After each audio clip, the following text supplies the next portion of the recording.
Hello and welcome to Not So Awesome Review. Today's video is going to be a little bit different. I'm just going to be talking about some upgrades and our little mod I did to the Master Chief figure, which I reviewed a couple of days ago. Yeah, let's just get into it. Apologies if you hear anything in the background. It's the middle of the day and people are doing stuff, so yeah. Anyways, first off, the most kind of glaring thing here I did is repaint the figure just a little bit, not too much, but enough that it's noticeable. And the main thing I did is here on the chest area. This was all black in the original release. If you look at the box art, it's actually painted on there, but the figure, for some reason, they left this all black, so I did go in with a green, fill it in, and it does make a really big difference in my opinion. I think it looks so much better with it like that. So went ahead, did that right there, darkened these little things up as they should be, because it was too green. It was too, I don't know, flat isn't the right color, but it matched way too much. Added the little black on the crotch area, I guess. Yeah, I didn't do the back yet. I just noticed that there was like two more here and one more here, so probably need to do that later. Aside from that, you know, touched up a little bit on the helmet. I'm probably gonna go back on there because mine had a giant black mark on it and I did not like it. And then I did a black wash over him. I did do a little bit of a wash with green in some places to kind of give it a little bit of a greener color, kind of like around here. But for the most part, it is just a black wash. You can see the difference in the color of like the guard on the hand where I didn't do it, as opposed to the rest of him where I did. So as much as I really like that green, I like the dirty look a little bit better. It does help bring out the detail a good amount. I could have gone over with more silver, but I feel like there's probably too much of it already on him, and it does help dull it down just a little bit. So color-wise, not bad. There are places here where it's like a little splotchy, but I can kind of still wipe that off because I haven't sealed it in or anything. So probably going to go over it one more time in certain areas, but it definitely helps make it look nicer in my opinion. If you're wondering what colors I used, let's just actually set them down right here. Let's see. I did use a couple of Citadel greens. I want to say this is the one I used for the armor to kind of color it and blend it in, and it's actually pretty darn close to the original paint. So yeah, that one, Stricken Green from Citadel. And then Lauren Forest is what I used for the darker area right there. I tried to darken the bottom of it with a little bit of black on it, so it just kind of pops a little bit more, and that was just regular model color black. And I did have this dark green from model color, which I might have used, but I don't remember. I do have it out here, so there's a chance I did use it. And for the wash, I used one of these Null oils from Citadel. This is a flat version. There was a glossy version, but glossy definitely wouldn't work for what I was doing here. So yeah, again, paint I think came out good. The other thing here is I mentioned that the arms have issues where to get loose right now. It's actually been holding the way I did it in the video or after the video, where I put paper. It was before the video. I'm trying to remember. This just has tissue paper in here, kind of adding the friction to hold it. This one, I added some plastic, which is right here. This is actually from a Batmobile box. Like, I got the Batmobile, the Costco one, and it had one of these, so I cut it, and I've been using this. I used it on the left arm, and I'm probably going to use it on the right arm and tighten that one up. And yeah, because this, I can feel the difference. And here, it's just a little bit still loose. The only thing is, I can still see some of the plastic going through, because getting it on there wasn't the easiest. Maybe using hot glue or something might work to kind of glue it in place and keep it from moving, and, you know, keep it from at least coming out of the joint. But to get the joint off, it's pretty easy. You can heat it up if you want to, but you don't really need to. You can see there's an opening there. You can see where the tissue paper is. And you just get a small flat head and you kind of just pry it up, and it should pop off pretty easy. Of course, if your joints are stiff, I wouldn't recommend doing this because you don't want to accidentally loosen it up. But then just get the paper out here like that, it's really in there because I definitely put a good amount, and I'm tucking it in a little bit more than I probably should, but it's not that hard. Again, it's paper. If I really wanted to get it out, I can, but doing it on camera, not the easiest.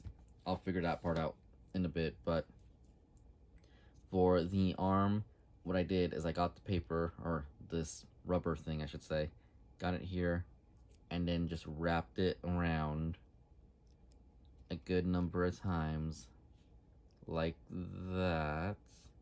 Well, actually, it was more like this, because like I said, I had to kind of tie it on, so go like that around one, yeah, 1, 2, maybe 3, and then try to get that upper part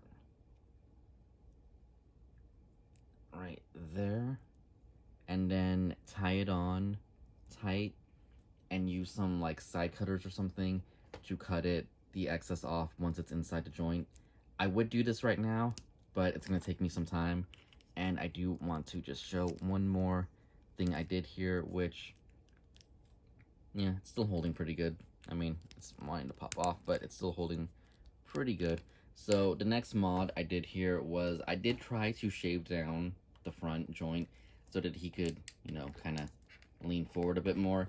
I mean, it kind of works, but it's still the same issue where if you do it too much, he'll just pop off of the joint, and then he'll just want to spring back.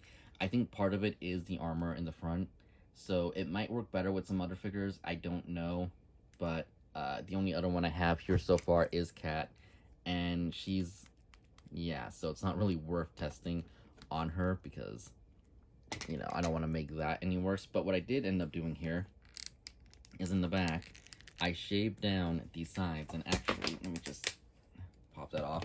Anyways, here I did take a knife, just a regular old knife here, and start shaving down the sides back here and here. It could be cleaner, you know, I could sand it down to make it look a little bit nicer. You can see where I did try to do the front thing, but it didn't really work. But back here, you can make a little bit of a difference if you shave down the left and the right just enough. You know, be wary where you see it on the armor so you don't kind of go too far down or anything.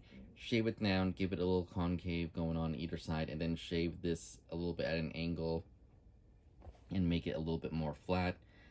If you want, you can do what I did afterwards and paint it black. My voice just almost went, I don't know why, but you can paint it black so it doesn't have this ugly mark here for when you're doing the articulation. So yeah, do that, pop it back on, and then Chief, once this focuses, can now pivot all the way to the left and the right without issue, whereas before it was a little bit hard to get it moving even a little bit.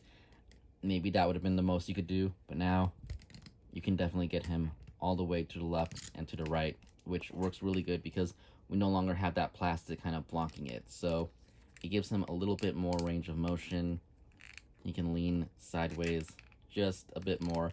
It's not, you know, the biggest mod, but it is definitely something, and it's definitely noticeable. So I'm happy with that. And yeah, not really much else to say. Again, wanted to just get this little quick video out there, and it's a little bit of a mess, but it is what it is. And like I said, the weapons from the old Mattel figures do fit on him pretty good. I did take a picture of him carrying a few of them last night because why not? And you know, some of them fit a little bit looser than others, but it works. The sniper you definitely cannot plug in to the peg in the back, unfortunately, which would have been cool, but you can hold on to it. Pretty much every weapon you can hold on to from the Mattel line, aside from possibly the sword and maybe the gravity hammer. Haven't tried it, but you know, it works. It looks good. I'm gonna get on, you know, fixing this in a little bit here so that I can get better articulation, because I mean, that's been working out pretty good for me. I did see somebody on a, what was it, He-Man video use an O-ring, so that's something I might consider in the future. I just don't have any. I'm just going with what I have, and what I have is this plastic stuff here, so gonna do that. And for now, I think it'll work just fine. The only other thing I would like to fix is the looseness of the butterfly joint. I'm sure putting something in there, maybe even trying to get a layer of this in there might actually help it so it stiffens up a little bit, because it does tend to kind of just fall whichever way it wants when it wants. But it's not too big of a deal. I can deal with that and live with it. The arm thing I can't, because if his arm is falling down or falling off, mostly falling down, you can't really pose him. So anyone having that issue, that's my advice. Get a little flat head. If you want to heat him up, heat him up. Just stick it in between there, lift the arm up, and just slightly pop it off. And then, again, if you don't have something like this, or a rubber band, or something thicker, go with tissue paper. I've seen people kind of like try to layer up joints with, not hot glue, with super glue, or with other, like, nail polish and all that stuff. And I wouldn't personally do it, because some of those things do tend to eat plastic, and this is rubber. This joint isn't a solid plastic piece, it's more of a rubbery piece, so it might actually be easier to dissolve that way. So yeah, again, I would just focus on adding more friction, adding something around there so it can grab onto. If you like the paper method and you don't have anything like that and you want it to look cleaner, my only other recommendation would be to just get a little bit of black paint, paint it black. That way when you lift the arm up and stuff, you don't see the paper kind of sticking through there. You might have to do it a few times because it does tend to wear out. The paper flattens over time, but it's a minor inconvenience, something that we shouldn't have to deal with, but it happens. Hopefully, as time goes by, Wicked Cool Toys will kind of like advance how they do things. They'll get better at the joints and everything. I believe I bought another figure from them not too long ago that I was modding into kind of like a Joker thug, and he kind of has the same issue where he doesn't want to hold his arm up too much. Like, he can do it, but if you put an item in its hand, it falls down. So yeah, like I said, hopefully something they look into in the future, but for now, not bad. And again, not the like greatest, mod, but it's something. I like it. Wish it could be, a little bit going forward, but something is definitely holding it back, and I do think it is the armor. It just springs back, and again, if you do it too much, he'll just pop off. So it is what it is, but for the meantime, I'm happy with that little slight mod right there for the little side-to-side action. Just adds a little bit more to the figure. But anyways, thank you for watching. Sorry if this rambled on too long, but yeah, I'll try to have a regular review up pretty soon of Cat and a few other projects I'm working on. And I will see you all later. Goodbye.